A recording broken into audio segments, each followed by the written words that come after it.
पदार्थ यानी मैटर वास्तव में स्पंदन ही है। जो दुनिया हम देखते हैं वो भी एक स्पंदन ही है। विज्ञान ये समझने की कोशिश करता है कि ये पदार्थ क्या है और ये क्या करता है। दार्शनिक ये पूछते हैं कि ये ऐसा क्यों करता है। तो चलिए हम भी इस दुनिया को यौगिक दृष्टि से देखने की कोशिश करते हैं। जिस तरह विज्ञान कहता है कि पदार्थ परमाणुओं से बना है, वैसे ही योगी कहते हैं कि ये पदार्थ गुणों से बने हैं। आइए इन गुणों को रंग बिरंगी बिंदुओं डॉट्स की तरह कल्पना करें। पहला बिंदु है लाल रंग का। ये दर्शाता है गति, ऊर्जा और सृजन को। दूसरा बिंदु है बैंगन रंग का। ये बिंदु है रुकावट, जड़ता, ठहराव और विनाश का। हमारे भीतर भी भावनात्मक स्तर पर ये दोनों गुण मौजूद है। लाल गुण देते हैं महत्वाकांक्षा, उत्साह, रचनात्मकता, कुछ पाने की इच्छा और कर्म करने की शक्ति। ये अहंकार और जोश से भी जुड़ा है।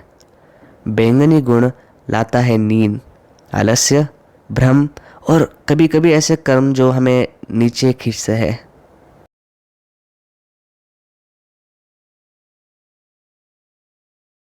लेकिन एक और गुण है, तीसरा बिंदु, सुनहरा। यह गुण दर्शाता है शांति, करुणा, आनंद और संतुलन को। योगी दुनिया को भावनाओं से लेकर अस्तित्व तक इन तीन गुणों के दृष्टिकोण से देखते हैं। लाल गुण कहलाता है रजस गुण, बैंगन गुण है तमस गुण और सुनहरा है सत्व गुण। योगी सत्व की स्थिति में रहना पसंद करते हैं क्योंकि ये साधना को आसान बनाता है। वे सात्विक आहार लेते हैं जो ना बहुत भारी होता है ना बहुत हल्का, शरीर और मन के लिए बिल्कुल उपयुक्त। लेकिन सत्व में रहना ही अंतिम लक्ष्य नहीं है। यह संसार जो इन तीनों गुणों से बना है कहलाता है प्रकृति। प्रकृति ही सब कुछ है, सृष्टि के अस्तित्व और अंत तक। लेकिन यही तो समस्या है, ब्रह्मांड कभी स्थिर नहीं रहता, यह हमेशा बदलता रहता है। तो योगी पूछते हैं, क्या हम अपने आप को किसी ऐसी चीज से जोड़े जो नश्वर और नाजुक है? क्या होगा अगर हम इस संसार से जुड़े ही ना? कल्पना कीजिए, आप एक वीडियो गेम खेल रहे हो। जब आप जीतते हो तो खुश रहते हो, हारने लगते हो तो चिढ़ जाते हो, बार बार हारते हो तो बेचैन हो जाते हो और अंत में उदास।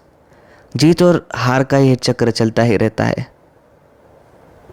लेकिन ज़रा सोचिए, अगर आप एक गहरी सांस लें और महसूस करें कि जीतने या हारने वाला सिर्फ गेम का किरदार है, आप नहीं। आपने वास्तव में ना कुछ जीता है ना कुछ हारा है। गेम के अंदर की सारी चीज़ें एक दूसरे से जुड़ती है, लेकिन क्या आपने कभी सच में उनसे संपर्क किया है? ठीक उसी तरह ये संसार भी एक कॉस्मिक वीडियो गेम है, प्रकृति का खेल। पदार्थ पदार्थ से टकराता है और वही बनाता है इस अस्तित्व का भ्रम।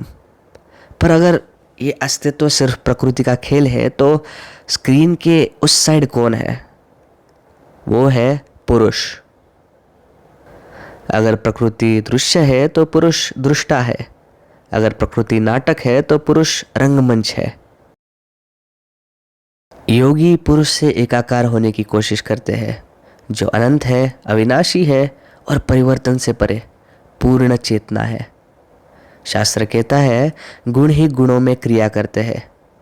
प्रकृति स्वयं से संवाद करती है और वही रचती है सब कुछ जो हम अनुभव करते हैं।